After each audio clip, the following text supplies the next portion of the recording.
셔다운이 진행되는 동안에는 미국의 경제 데이터가 나오지 않았었거든요. 셔다운이 지금 현재 풀리긴 풀리는데 이게 사실상 일시적 봉합입니다. 저는 어떤 걸 기회로 보고 있느냐? 네, 안녕하십니까 여러분, 제임스입니다. 자, 오늘은요 미국 셔다운 해제 이후에 주목해야 될 포인트들에 대해서 설명을 드리는 영상을 찍어보고자 합니다. 자, 일단 미국 셔다운 이벤트가 다들 아시겠지만 종료가 되어가는 모양새입니다. 현재 상원을 통과를 했고요. 그러면은 이제 다시 하원으로 돌아가서 하원에서 다시 재표결을 거친 다음에 이게 통과가 되면은 트럼프가 승인만 하면은 셧다운 해제가 되는 상황이 됐다. 그래서 사실상 이 셧다운 리스크가 이제는 완벽하게 종료가 되어서 해소가 되는 모양새다라고 보시면 좋을 것 같아요. 자, 그러면 셧다운이 종료가 되면은 앞으로 어떤 일이 일어날까? 간단히 설명드려 보겠습니다. 일단 다들 아시겠지만 셧다운이 진행되는 동안에는 미국의 경제 데이터가 나오지 않았었거든요. 근데 이제 발표가 하나씩 시작이 될 겁니다. 일단 저희가 지금까지 9월 고용 보고서랑 10월 고용 보고서가 안 나왔었거든요. 근데 이게 순차적으로 발표가 될 겁니다. 예상되는 시점은 아마도 셧다운이 해제가 되고 나면은 공무원들이 다시 복귀해서 이제 작업을 시작할 텐데 이게 바로 되는 게 아니거든요. 그러다 보니까 제가 예측하기로는 아마 11월 말 정도가 되면 이제 9월 고용 보고서 나올 거고요. 사실 근데 이거는 9월 데이터이기 때문에 그렇게까지 중요하진 않겠죠. 근데 10월 보고서 같은 경우에는 최근 데이터이기 때문에 중요할 거고, 이거는 아마 11월 말에서 12월 초 사이에 나올 겁니다. 뭐 그 외 기타 뭐 물가 데이터 이런 것들도 아마 대부분이 다 12월 말에서 12월 초 정도에 나올 가능성이 높다. 그래서 이 12월 말에서 12월 초 사이에 경제 데이터가 몰려 나올 거기 때문에 이때 우리가 장의 변동성이 커질 수 있다라고 하는 거를 주목해서 보셔야 되고요.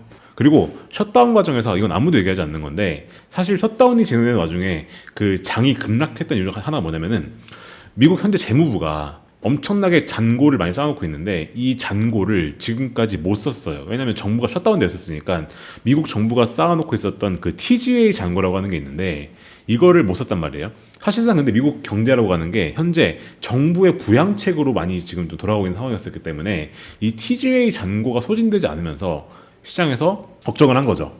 정부가 돈을 안 풀면은 지금까지 미국 경기를 유지했던 게 정부가 돈을 풀어서 지금까지 유지를 했던 건데 이게 안 풀리면 어떡하냐 라고 하는 우려였었는데, 이제 셧다운이 종료가 되면은 본격적으로 여기에 있는 이 TGA 잔고가 쓰이기 시작할 겁니다. 그 말은 뭔 말이냐? 유동성이 공급되기 시작할 것이다 라는 뜻이란 말이죠. 이렇게 되면은 증시와 위험자산에는 이건 분명한 호재 요소로 작용할 가능성이 큽니다. 그렇기 때문에 사실상 셧다운이 종료됐다고 하게 되면은 이제 경제 데이터가 나오는 것과 그리고 TGA 잔고가 풀리기 때문에 유동성이 공급되는 것, 저는 이 두 가지가 어떻게 보면은 증시에 있어서 가장 중요한 이벤트 두 가지가 아닌가라고 생각을 하고 있습니다.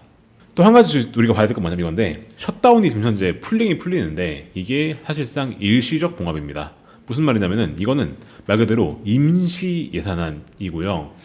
그 여기 기사 보시면 나오는데 12월 중에 다시 한번 이번에 셧다운의 장점이었던 오바마 케어에 대한 연장안 표결이 다시 진행될 예정이고요. 근데 이때 결과에 따라서 다시 한번 더 논의가 나올 수가 있어요. 민주당은 지금 이 오바마 케어를 해야 된다는 입장이고 공화당은 하지 말아야 된다는 입장인데, 사실 이 입장에서 바뀐 건 하나도 없거든요. 그 말은 뭔 말이냐? 12월 중에 높은 확률로 이 연장안 표결이 잘 안 될 가능성이 큽니다. 그렇게 되면 이 임시 예산안은 2026년 1월 30일까지란 말이에요. 근데 만약 민주당에서 이걸 밀어붙였는데 안 된다 하면 당연하겠지만 임시 예산안 민주당이 승인해줄까? 안 될 가능성이 크겠죠. 그렇게 되면은 1월 30일 날에 다시 한번 재표결이 안 될 경우에는 다시 정부가 셧다운 들어갈 가능성이 좀 있다. 그렇기 때문에 이게 아직 완벽히 해결된 건 아니다 라고 하는 걸 우리가 여기서 한번 기억하고 넘어갈 필요하겠다 말씀을 드려야 될 것 같습니다.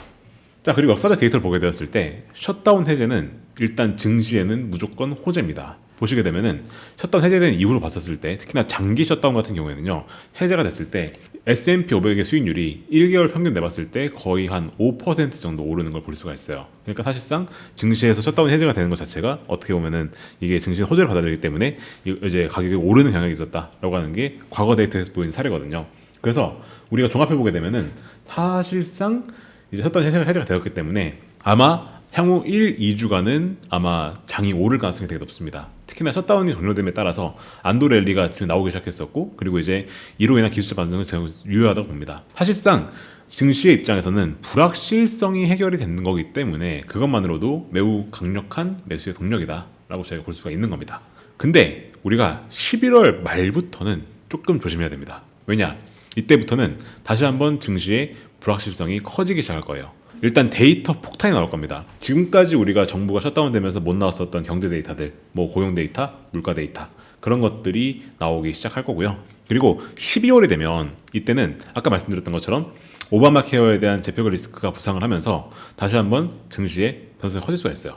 그래서 사실 단기간에는 우리가 그 어떻게 보면은 셧다운 해제 때문에 호재가 있을 수는 있겠지만은 이제 11월 말에서 12월까지는 조금 조심해야 되겠다. 라고 하는 게 우리가 셧다운이 종료되었을 때 기억해야 될 포인트들이겠다 라고 말씀을 드릴 수가 있을 것 같습니다. 저는 어떤 걸 기회로 보고 있느냐, 사실 저는 유동성에 가장 민감했던 암호화폐 시장에 기회가 있지 않을까 생각을 하고 있습니다. 사실 증시는 셧다운 해제가 되고 나니까 반등을 세게 했거든요. 근데 현재 보시면 암호화폐는 반등을 하는가 하더만 다시 내려왔어요. 이게 왜 그러냐면은 아시겠지만 암호화폐는 유동성에 가장 민감한 자산 중 하나입니다. 근데 아직까지 TGA 잔고가 명확하게 풀리지 않았기 때문에 공급된 건 아니란 말이에요. 근데 이게 공급되기 시작하면 그때부터는 아마 다시 암호화폐가 반등을 시작할 가능성이 큽니다. 그리고 11월 달에는 페드가 QT를 종료한 이벤트도 있어요. 이거는 무슨 말이냐면은 유동성이 정상화되고 있는 그런 시도다 볼 수 있는 거고, 그렇게 되면은 암호화폐는 아마 반등을 세게 할 겁니다. 아직 반등을 못했기 때문에 사실 반등을 하지 못한 자산에 가장 큰 기회가 있을 수밖에 없는 거죠. 그래서 저는 개인적으로 현재 암호화폐를 아주 많이 눈여겨보고 있다 말씀드려야 될 것 같고요. 그 저랑 같이 암호화폐에 대해서 좀 공부하고 싶으신 분들은 저희 고전 댓글 링크에 보시면은 저희 암호화폐 스터디 링크가 있습니다. 한번 참고해 보시면 좋을 것 같고, 제가 말씀드렸던 내용대로 이제 우리가 향후 타임라인 봤었을 때 1, 2주까지는 안도 랠리 아마 나올 가능성이 크지만 11월 말부터는 조심할 시기가 올 것이다 말씀드렸으니까 이 내용 반드시 기억하시고, 저는 또 그 시장에 새로운 뉴스가 있으면 여러분들 다시 또 찾아뵙고 인사를 드리겠습니다. 저희 유튜브 채널 구독해 주시고 좋아요 해주시면 감사드리겠습니다. 그럼 저는 또 다음에 인사드릴게요. 감사합니다.